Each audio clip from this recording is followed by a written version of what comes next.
কি অবস্থা না কেচে আছে জঙ্গলে চলে এসছি মঙ্গল করিবার লাই, কারণ আজকে রাত্রে 8টা বাজে মায়ের দোয়া পিকনিক টিম শিক্ষা সফরে গেছে ওয়েস্ট ইন্ডিজে। দীর্ঘ শিক্ষা সফর, টেস্ট, ওডিআই, টি20, এই যে শিক্ষা সফর, বরাবরের মতো শিক্ষা সফর ঠিকঠাক ভাবে আমরা শেষ করতে পারবো কিনা এটা আমাদের জন্য একটা বিরাট চ্যালেঞ্জ। আসলে ম্যাচ জিতা, সিরিজ জিতা মুখ্য বিষয় নয়, আমাদের কাছে প্রত্যেকটা ম্যাচ গুরুত্বপূর্ণ, প্রত্যেকটা ম্যাচে সম্মানজনক স্কোর করতে পাইতেছে কিনা এটা আমাদের জন্য গুরুত্বপূর্ণ। আফগানিস্তান এশিয়া কাপ চ্যাম্পিয়ন হোক, শ্রীলঙ্কা ওয়ার্ল্ড কাপ জিতে যাক, তাতে আমাদের কোনো কিছু আসে না, কারণ हम नहीं जीतेंगे, ये हमारा मर्जी है। इसलिए हम लोग ऐसे खेलते हैं कि हमको कोई फर्क ही नहीं पड़ रहा है, क्योंकि हमको पैसा मिल रहा है ना भाई। दुबई में फ्लैट, ढाका में फ्लैट, गाड़ी बाड़ी, पैसा, बीबी, सब कुछ है हमारा पास, सिर्फ एक জিনিস ছাড়া, আর সেটা হচ্ছে ক্রিকেট স্কিল। ক্রিকেট স্কিল আমাদের নাই ভাই, আমাদের স্কিলেরও দরকার নাই, কারণ দিন শেষে আমাদের দরকার পয়সা। আর বাংলাদেশে ক্রিকেট ফ্যানরা আমরা যে কত বড় সুতিয়া, কি পরিমাণ যে বেহাইয়া নির্লজ্জ, আমাদের যে কি পরিমাণ ধৈর্য, প্রত্যেকটা ম্যাচ আমরা এমনি করে দেখি।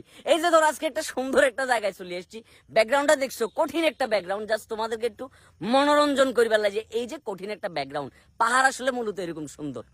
এই সুন্দর দেখি সুন্দরের মায়ায় আমরা পড়ে যাই, বাংলাদেশ টিমের আবেগের মায়ায় আমরা পড়ে গেছি। কিন্তু দিন শেষে তাদের পারফরমেন্সের দিকে যখন তাকাইবা, ফুল কাশেম কাকার মাইক।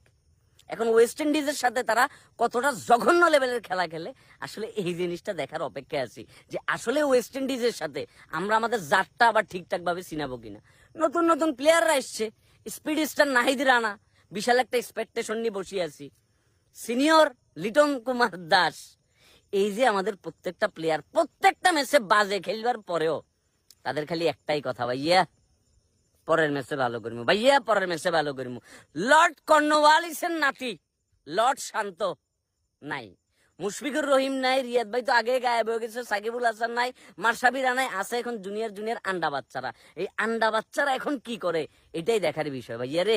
এই যে পিকনিক শিক্ষা সফর, আজকের এই দিনে পাপন কাকাকে মনে পড়ে, পাপন কাকাকে প্রচুর পরিমাণে মনে পড়তেছে, যে কাকায় যে বই বই এনে তসবি গণতো, আর হ্যালো খালা, খালারে যে ফোন করি বলতো, এই দিনগুলারে খুব মিস করবো। যাই হোক, এখন খালারও দোষ দিলে লাভ নাই, নান্নুরও দোষ দিলে লাভ নাই, হাতুরেরও দোষ দিলে লাভ নাই, দোষ আসলে আমাদের ব্যাটসম্যানদের। যে এই যে top order collapse, middle order collapse, lower order যাই মনে করে যে হাসানরা তাইজুলরা রান করে, দিন শেষে ব্যাটার রাখাই চুনা। আফগানিস্তানের লগে এই যে বেজ্জুতির কথা কি আমরা ভুলতে পারিব?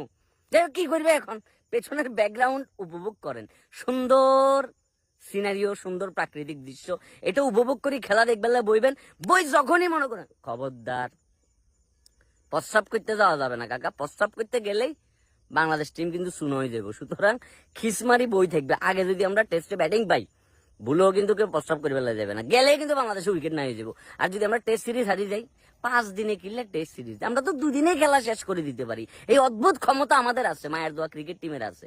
আর সিরিজ ফুটি গেলে লম্বা সিরিজ কিন্তু আবার একদম 20 ডিসেম্বর পর্যন্ত দেশের মাটিতে আসি, তোমাদের লাই আইবার সময় চকলেট টকলেট আনবো, বাদাম আনবো, শ্যাম্পু আনবো, তেল আনবো, সাবান আনবো, কোনো চিন্তা করিও না কেমন। তোমরা সবাই ক্রিং করি মনা স্পোর্টস পিকনিক পেজটাতে গুতা মারি দাও আর বিনোদন নিতে থাকো ইচ্ছা মতো, কেমন? আল্লাহ হাফেজ।